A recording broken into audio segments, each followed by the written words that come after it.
오늘 하나님께서 여러분과 같이 복음의 말씀을 나눌 수 있는 기회를 주셔서 하나님께 진정 감사를 드립니다. It's lovely to see you, look at all others, and I give thanks to God for giving me this opportunity to share the gospel. And today's sermon title is on the screen, that Stephen, the first martyr. 오늘의 설교 제목은 여러분이 스크린에 보시는 것처럼 최초의 순교자 스테반이 되겠습니다. 순교자란 자기가 믿는 종교를 위하여 목숨을 바친 사람들을 말합니다. 그리고 성경 기록을, 신약 성경 기록을 보면 스테반이 기독교 최초의 순교자가 되겠습니다. 그 전에 성경에 기록이 안 된 이제 말씀을 위해서 죽은 사람들이 있겠죠. 그렇지만 성경에서는 스테반이 최초의 순교자로 기록이 되어 있습니다. 2세기에 살았던 기독교 지도자 터툴리안은 스크린에 보시는 것처럼 순교자들의 피는 교회의 씨앗이라고 말했습니다. 오늘 우리는 스테반의 말과 그리고 행적, 그리고 그가 남긴 영향을 살펴보고 터툴리안의 말이 진리였음을 깨닫고자 합니다. Tertullian was one of the greatest Christian leaders in the 2nd century. He wrote that the blood of the martyrs is the seed of the church. In this sermon, we are going to reflect on who Stephen was, and what he said and did, and his influence, and we will see the truth in Tertullian's statement. 오늘 성경 공독 시간에는 사도행전 7장과 8장을 읽었지만 사실 스테반의 이야기는 사도행전 6장 8절에서 시작이 됩니다. 이제 사도행전 6장에서 8장까지가 쉽게 요약이 되어 있는 어린이용 비디오를 함께 보겠습니다. 한글 자막 없이 영어로만 되어 있는데 애들 거기 때문에 뭐 그렇게 어려운 영어가 아니고 나중에 제가 설명을 영어는 아니고 한국말로만 설명을 할 것입니다. In the Bible reading today, we heard the story of Stephen's death in Acts chapters 7 and 8, but his story actually starts at Acts chapter 6, verse 8. Now we are going to see a short video clip for children. It summarizes Acts chapters 6 to 8 easily and very, very well. So I hope that you remember. I'm not going to explain English later on, only in Korean, so that those who are feeling comfortable in English, you have to memorize them. Okay?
They lied and said that they had heard him say bad things about Moses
tribes of Israel. Do you remember how 11 of these sons were jealous of their brother Joseph and they sold him to slavery? But God allowed Joseph to save the nation of Egypt and even his own family from famine. You must also remember that our people became slaves in Egypt and that Moses was born. God sent him to lead the people to freedom. He gave Moses the laws and commandments by which we live. It was Moses who told the people that God would raise a prophet. The people turned against Moses and had Aaron make them a golden calf for them to worship. Then God turned away from people. It was years later that Joshua led the people, and then there were the years of King David, a man who found favor with God. David's son Solomon built God's temple. And now, you stubborn people, you know our people's history with God, and yet your ancestors persecuted the prophets. You killed Jesus, God's own son. The religious leaders were very angry by the things Stephen said. They shook their fists and shouted at him. But God gave Stephen a vision of the gates of heaven opening and Jesus standing before him. Stephen was not afraid of anything of what they said to him. The people dragged Stephen out of the city and threw stones at him until he was dead. As he was dying, he prayed for the people who heard him and killed him. He looked up and said, Lord, don't charge them with this sin. And he died. It was a nice story. Now it's time for the question. Who was Stephen? I know. He was a strong believer of the young church, and he was filled with the Holy Spirit. That's correct. Hope you like the story too. We'll be back soon. Keep watching. Bye-bye.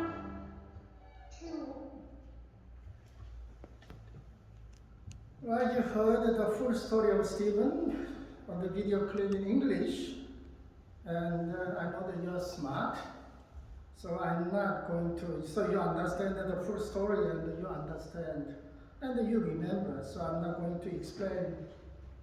I will explain only in Korean and following the order on the screen. So see the screen, that's Stephen's story. First, the birth and the growth of the church and the problems in the church, and the 7 deacons, and Stephen's evangelism, and Stephen's martyrdom. 이제 스테반의 이야기를 화면에 있는 순서에 따라서 설명을 하겠습니다. 제일 먼저 교회의 탄생과 성장, 그 다음에 교회의 문제, 7 집사, 그 다음 스테반의 전도, 그리고 스테반의 순교, 이런 순서로 설명을 하겠습니다. 최초의 교회, 예루살렘 교회는 예수님께서 승천하신 후 다락방에 모였던 예수님의 제자들과 또 다른 신자들에게 성령이 내렸던 오순절 또는 성령 강림절에 탄생을 했습니다. 그리고 성령에 불이 붙은 신자들의 열심 있는 전도로 많은 사람들이 복음을 받아들이게 되어 초대교회는 아주 빠르게 성장을 했습니다. 그러나 이에 따라 교회 안에 심각한 문제들도 생기게 되었습니다.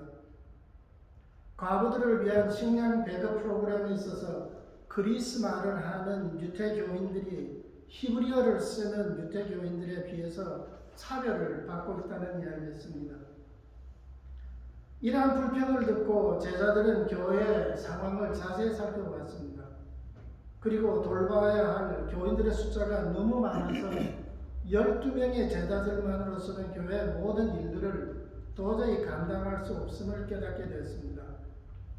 그래서 제자들은 자신들은 기도와 설교, 그리고 말씀을 가르치는 것만 전념하라고 하고 나머지 목회 부분들은 교회의 다른 리더들을 뽑아서 넘겨주기로 결정을 했습니다.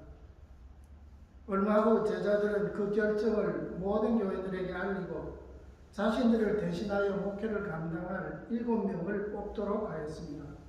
그리고 그때 선출된 이들을 초대 교회의 7 집사라고 부릅니다. 오순절 그림이고요. 이제 7 집사가 뽑힌 것이 이제 스크린에 있습니다. 그리고 스데반은 그 중에 한 사람이었습니다. 이제 보시는 것처럼 스데반이 지금 제일 가운데, 그 중에 제일 뛰어난 사람으로 돼서 제일 가운데 있습니다.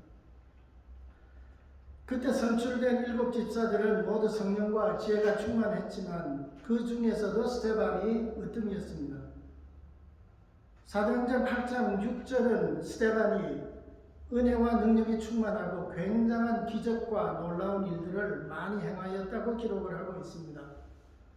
그러나 그의 열심과 적극적인 전도는 여러 가지 어려움과 또 도전과 고난을 가지고 왔습니다. 스데반은 유태인이었지만은 히브리어보다는 그리스말을 더 잘했습니다. 그래서 그는 주로 그리스어를 하는 유태인들에게 전도를 했습니다.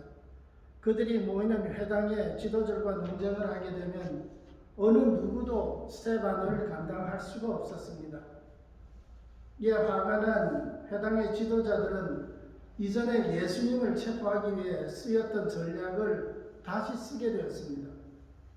그들은 사람들을 매수해서 스데반이 모세와 하나님을 모독하고 있다는 거짓말을 퍼뜨렸으며 마침내는 이 거짓 소문을 들은 다른 유대인들과 장로들 그리고 서기관들이 스데반을 잡아서 공회 또는 산헤드린이라고 부르는 이제 재판정으로 끌고 가게 만들었습니다.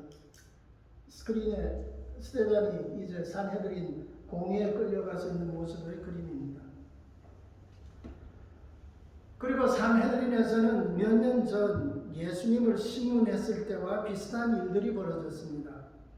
산헤드린 또는 공회는 로마 제국의 법이 허용하는 유태인 최고의 법정이었습니다. 스데반은 체포가 되어서 최고의 법정에 섰지만 전혀 근심을 하거나 두려워하지 않았습니다. 놀랍게도 사도행전 6장 15절은 그의 얼굴이 마치 천사의 얼굴과 같았다고 기록을 하고 있습니다. 그리고 대제사장이 고소한 내용이 모든 사실이냐고 묻는 물음에 바로 대답을 하는 것이 아니라 설교로 대답을 했습니다. 그리고 그 설교는 사도행전에서 가장 긴 것으로 52절에 걸쳐서 기록이 되어 있습니다. 이 설교에서 스데반은 아브라함에서부터 솔로몬의 성전 건축까지 그 긴 이스라엘 역사를 다시 말하고 또 그들의 조상들이 얼마나 하나님의 말씀에 불순종했는지를 강조를 하고 있습니다. 그리고 또 그때 산헤드린에 있던 사람들이 마치 그 유태인 조상들과 같이 고집불통에 할례받지 못한 이방인들 같으며 진리를 외면하고 성령을 거역하고 있다고 주장을 했습니다. 그리고 그들은 의도적으로 의로우신 메시아 즉 예수님을 살해했다고 통렬히 비난을 했습니다. 스데반의 말과 행동은 참으로 놀랍습니다. 그는 유태인 최고의 법정에서도 전혀 눈치를 보지 않고 자신의 믿음을 있는 그대로 용기 있게 말했습니다. 그는 겁을 내기보다 오히려 산헤드린에 있던 모든 사람들이 자신들의 잘못을 깨달아 회개하고 구원을 받게 하려고 노력을 했습니다. 그러나 스데반의 직설적인 발언은 그 사람들을 더욱더 분노하게 만들었고 그들은 이를 갈며 고함을 지렀습니다. 그 반면에 스데반은 성령이 충만하여서 하늘이 열린 것을 보고 예수님이 하나님의 오른편에 계신다고 외쳤습니다. 유태인 지도자들은 스데반의 모욕을 더 이상 견딜 수가 없었습니다. 그래서 그들은 귀를 막고 소리를 지르며 그를 예루살렘 성문 밖으로 끌고 갔습니다. 그리고 겉옷을 벗어서 사울이라는 청년 9일의 사도 바울 앞에 던져주고는 스데반에게 돌을 던지기 시작했습니다. 날아오는 돌들을 맞으며 스데반은 기도했습니다. 주 예수님 나의 영혼을 받으소서. 얼마 후 그는 무릎을 꿇고 큰 소리로 주님 이 죄를 저들에게 돌리지 마소서 하고 외치면서 숨을 거두었습니다. 이것이 최초의 순교자 스데반의 마지막 모습이었습니다. 스크린에 유명한 화가가 그린 그림이었고 그때가 서기 34년경이었습니다. 사실 스데반을 돌로 쳐서 죽인 것은 로마 법을 어긴 불법 살인이었습니다. 공회 또는 산헤드린은 유태인 최고의 법정이었지만 사형을 선고하고 그것을 집행할 권한은 없었습니다. 여러분들이 잘 아시는 대로 몇 년 전에 예수님을 사형을 언도하고 십자가형을 집행시킨 것은 공회 산헤드린이 아니라 로마 총독 빌라도였습니다. 스데반이 순교할 당시 빌라도는 아직 로마 총독으로 있었습니다. 몇 년 뒤에는 이제 쫓겨나서 로마로 돌아가서 이제 귀향을 가가지고 죽게 되지만 이 당시에는 아직 빌라도가 로마 총독으로 있었습니다. 그렇지만 스데반은 불법 살인에 대해서 아무런 조치도 취하지 않았습니다. 이제 이 마지막 설명을 하는 것은 중요하기 때문에 영어로도 설명을 하겠습니다. There is one thing, important point to be noted here. Strictly speaking, the stoning death of Stephen was against Roman law.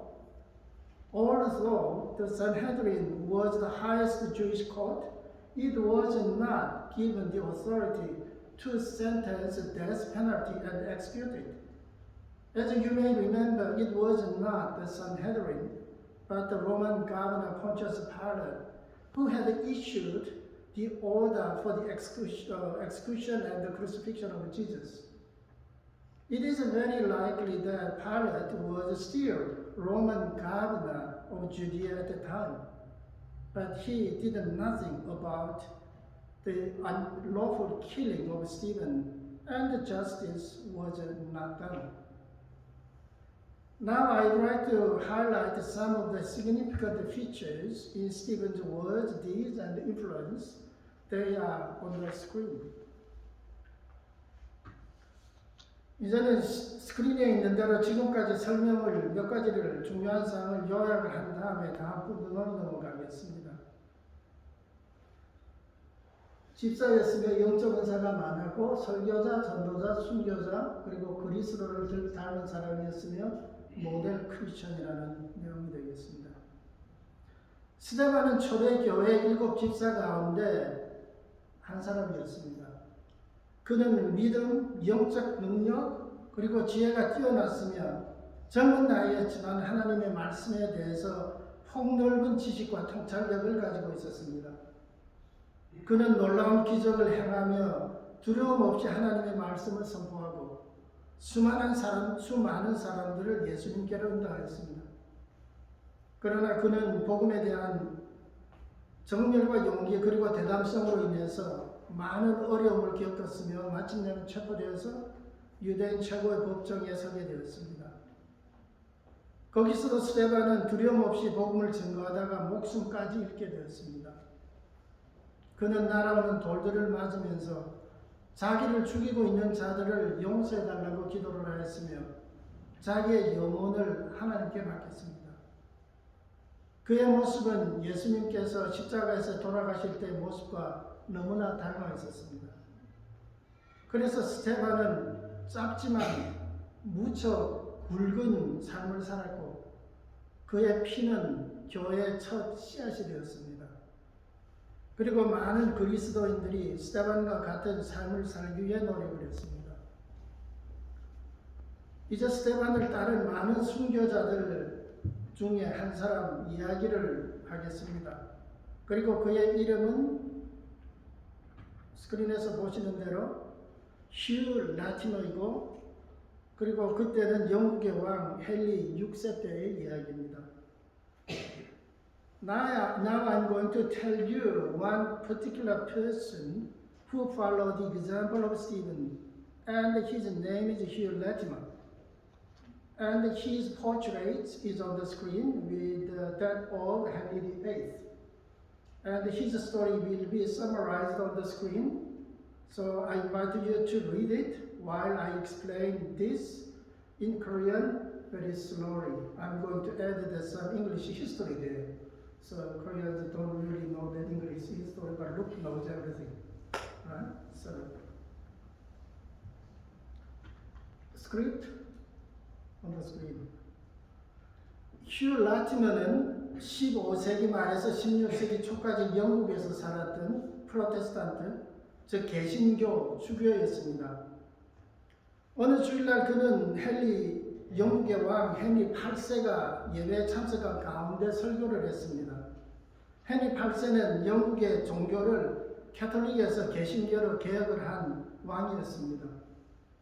그러나 그 이유는 신앙 때문이 아니라 단순히 자기 첫 번째 왕비 캐서린 오브 아라곤과 이혼을 하는데 교황이 허락을 받아야 되는데 교황을 허락이 안 떨어졌기 때문에 영국에서 종교 개혁을 해서 자기가 모든 권한을 다 거머쥐게 되었습니다.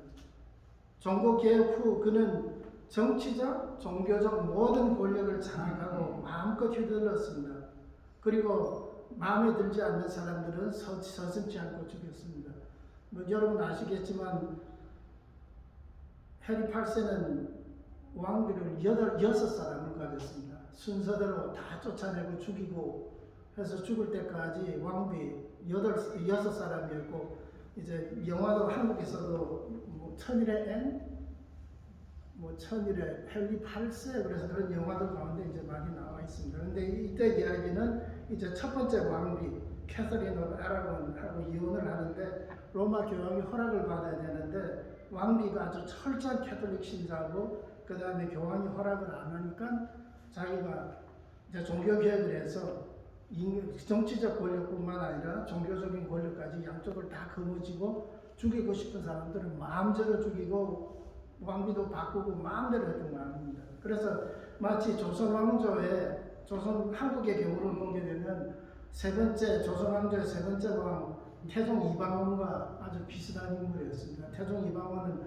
자기 와이프 브라더들 다 죽이고, 그러니까 엄청나게 많이 죽였습니다.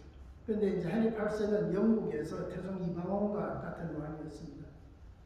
그런데 그 주일에 헨리 8세는 휴 라티머가 하는 설교가 마음에 들지 않았습니다. 너무 대담하고 도전적인 설교를 했기 때문에. 그래서 헨리 8세는 라티머에게 다음 주에 설교를 다시 하라고, 그리고 거기다가 붙여서 사과까지 하라는 명령을 했습니다. 그 다음 주에 대해서 이제 휴 라티머는 다시금 강대상에 섰습니다. 그리고 설교를 하기 전에 이렇게 말했다고 합니다. 휴 라티머, 너는 내가 지금 누구 앞에서 설교를 하는 줄 알아?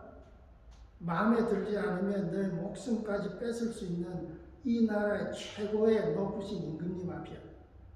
그러니 그분의 마음이 상하지 않게 조심해야 돼. 그런데 휴, 이걸 생각해봐. 지금 내가 전할 메시지가 누구에게서 온 줄 알아? 전능하시고 무소부지하시며 내 모든 것을 아시는 하나님께로부터요. 그는 너의 영혼을 지옥에도 보낼 수 있으시는 분이지. 그러니 너는 설교를 하는데 더욱더 조심해야 돼. 이 말을 한 후 휴 라티머는 그 전주에 했던 똑같은 설교를 더욱더 힘차게 설교를 했다고 합니다. 하나님의 은혜로 휴 라티머는 헨리 8세 밑에서 그때는 목숨을 부지했지만 이후 1555년 메리 여왕이 영국의 종교를 개신교에서 다시금 캐톨릭으로 돌릴 때 그때 다른 두 개신교 리더들과 함께 화형을 당했습니다. 그래서 우리가 그 사람들을 이제 부를 때 옥스포드 순교자라고 부릅니다. 이제 오늘 설교의 결론을 맺고자 합니다. Now I'd like to conclude this sermon, and each script is on the screen, and I'm going to tell only in Korean less words, so you can read that. And at the end, we are going to read Tertullian's words together. 스테반이나 휴 라티머 같은 순교자들은 그리스도의 진리를 위해서는 목숨까지 아끼지 않았습니다. 그들은 견딜 수 없는 어려움을 견뎠으며 끝내는 비참하게 죽어갔습니다. 그러나 그들의 죽음은 결코 헛된 것이 아니었습니다. 그들의 희생은 교회의 씨앗이 되어 전국 방방곡곡으로 세계 방방곡곡으로 퍼져나갔기 때문입니다. 그리고 그들은 아직도 우리들에게 신앙생활의 모범이 되며 또 우리를 격려하고 용기를 주며 또 영감을 불어넣고 있습니다. 이제 화면에 있는 터툴리안의 말을 다 같이 먼저 영어로 읽고 그 다음에 한국말로 읽어서 설교를 끝내겠습니다. Now we are going to read Tertullian's statement on the screen together in English first and then in Korean, and I'm going to conclude this sermon. Alright, so let's start. The blood of the martyrs is the seed of the church. 순교자들의 피는 교회의 씨앗이다. 아멘. 아멘. 같이 기도하겠습니다.